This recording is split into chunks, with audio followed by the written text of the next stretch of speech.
So with the new Outriders patch a few days ago, they did fix the gear mod emergency stance, and with that I gotten a lot of questions about what to use instead. So in this video I will go through what the best replacement is for emergency stance depending on class and build you play, why you feel so squishy now, and what you can do to solve that, and much more. If that sounds whoa, what is that I'm seeing, Eric? You are not subscribed?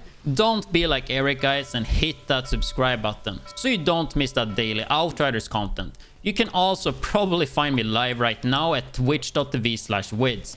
With all that said though, let's get the video started.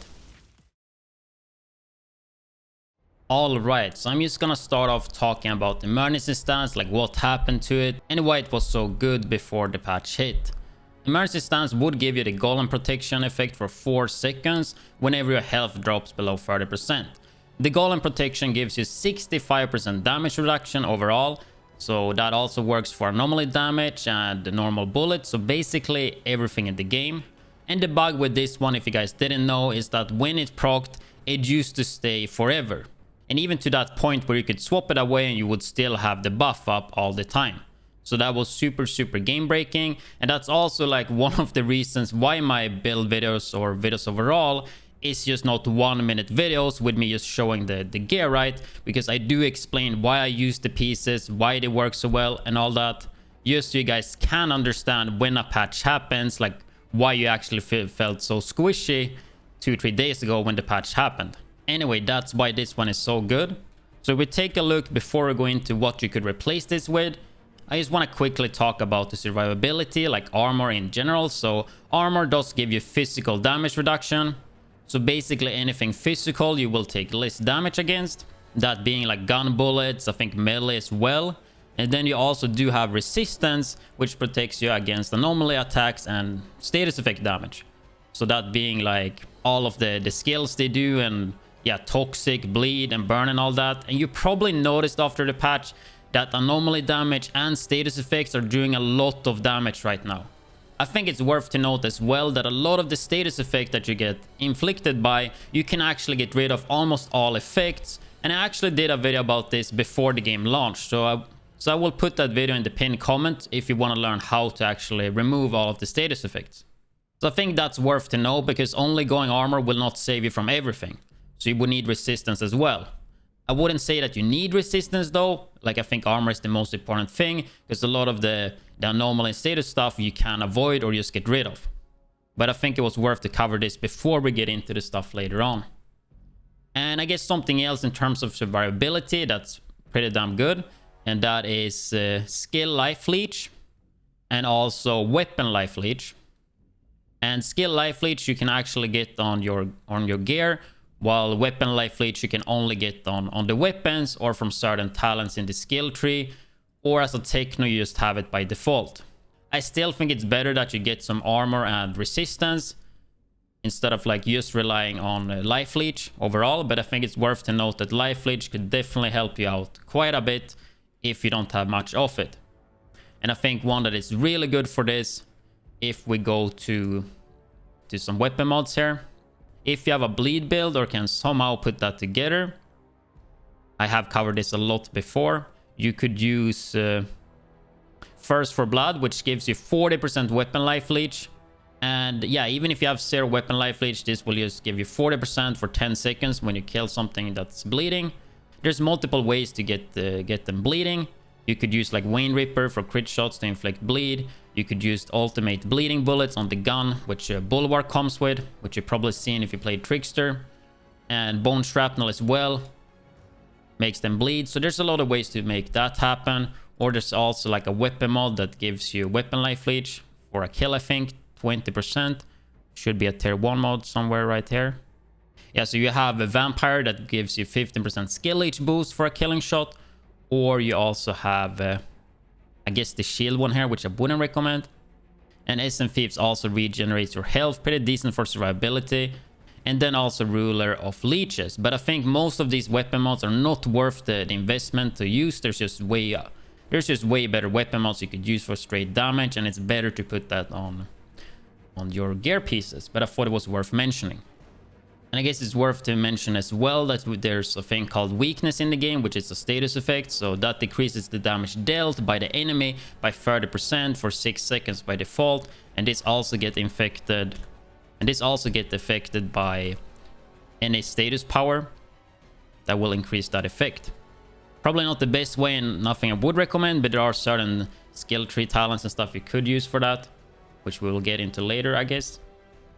But there are certain talents that could give you weakness, but probably not what I would recommend, but you could use that. I think something that's pretty interesting that you could pick up in the skill tree of Technomancer is after using class melee skill, increase damage mitigation by 40% for 3 seconds.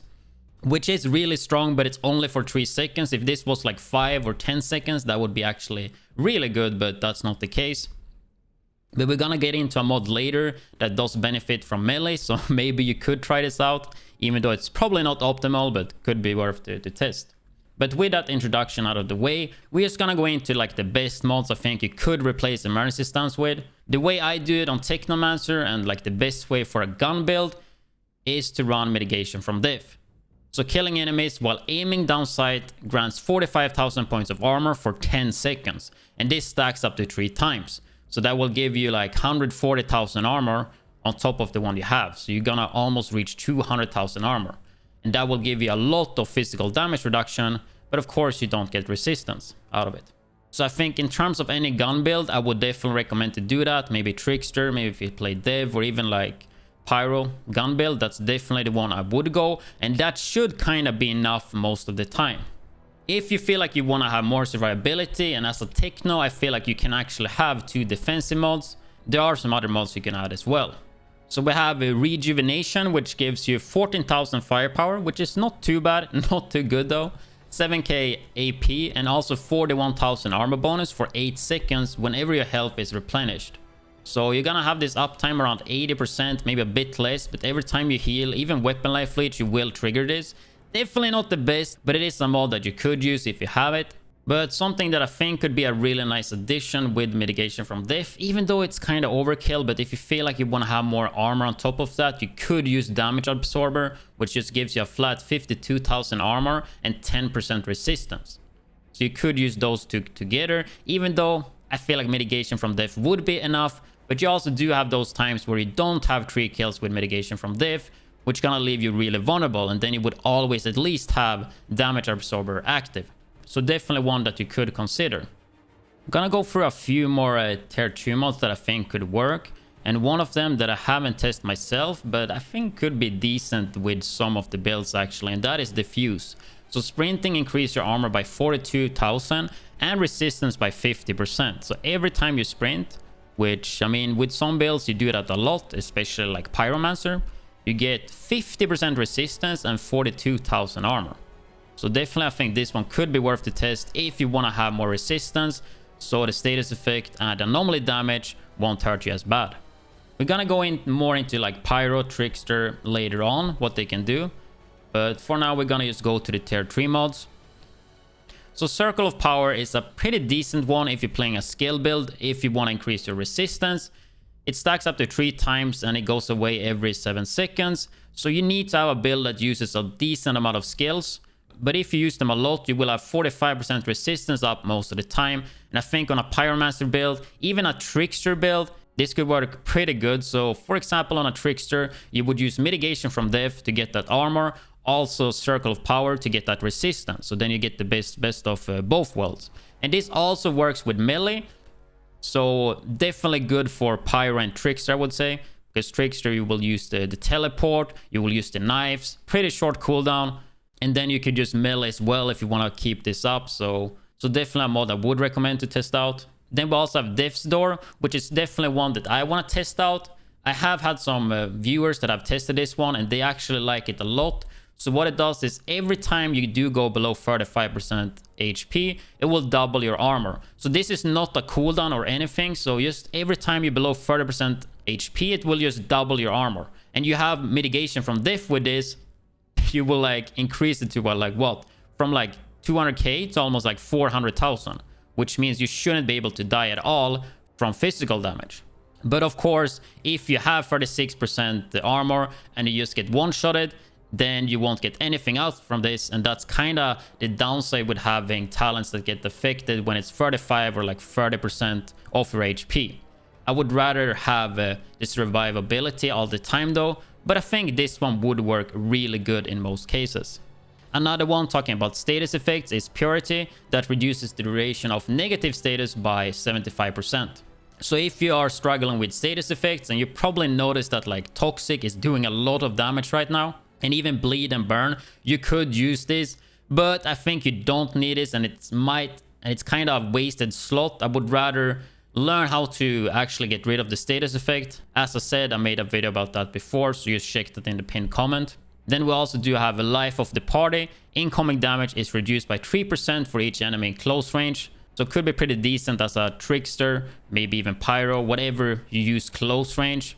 Like as a trickster, you just teleport right into a big crowd of NPCs and you will be super tanky in the beginning of it. Stacks 8 times, so 24% incoming damage reduction, which is pretty damn strong. But kind of too situational, but it's definitely one you could check out. So when it comes to Trickster, we do have a pretty special mod if you're using Anomaly Power or just using Temporal Blade, which is the Temporal Armor. So boost armor by 50% for each affected enemy, last 8 seconds, and stacks up to 8 times, which could give you a 400% increasement of armor. So especially if you use a armor build, I would recommend to use this one. Obviously, if you play the shotgun build, that is not optimal. Otherwise, when it comes to Trickster, I think I personally would play Mitigation from Death, right? And then maybe actually try the Circle of Power, because I would get resistance and also enough armor as well from Mitigation from Death. Seems to be a pretty good combo when it comes to Trickster. And I guess since we are on the Trickster, I guess I could mention like Blue Blood would give you 10 weapon life leech, just a tier 1 mod, pretty easy to add. But if you do have the tier 3 mod, I would recommend Life Drain. So while the skill is active, killing shots heals you by 50% of your target's health. So not your health, but the target's health, which is pretty crazy. So when you get the kill, you will heal basically up to full. But yeah, that's basically Trickster. Moving on to Pyro quickly here, something that I would recommend is to use Blacksmith. So each status condition consumed by the skill grants 52,000 armor bonus for 8 seconds. And that's on like tier 1 mod as well. Should work pretty good if you're using a skill Pyromancer. Other than that, we also do have Blazing Aegis as a tier 2 mod. Killing enemies afflicted with burn increase your armor by 27,000 for 8 seconds, and this stacks up to 3 times. Pretty easy to do this though, but it only adds like 80,000 armor. But yeah, like 80,000 armor is not bad, and with the other options we have as a Pyromancer, this could definitely be worth to do it. Otherwise, if you're playing a Akari skill build Pyro, you could check the video I did 2 days ago if you're interested in that. You could use the middle tree. I'm currently using the bottom. I never tried the middle tree, but my friend Macho have tried the middle tree, and he doesn't use a single defensive mod. And I haven't even checked the middle tree though, but there is a lot of survivability, like increased armor, increased resistance, like plenty of those and max health here that you get. So you could try that tree out instead of the bottom tree if you feel like you want to have more survivability.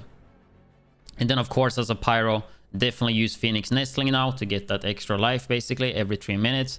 You could also spec it so you get the shorter cooldown and more health when you spawn, but I think that's a bit overkill.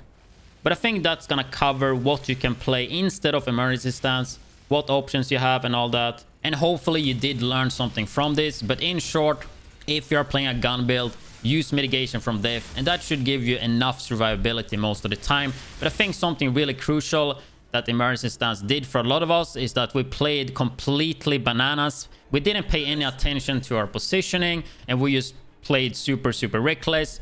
So we just gotta get used to actually be able to die and just position ourselves more and think more about that. So I think in a few days or a week, when we all get used to that, it's all gonna be good.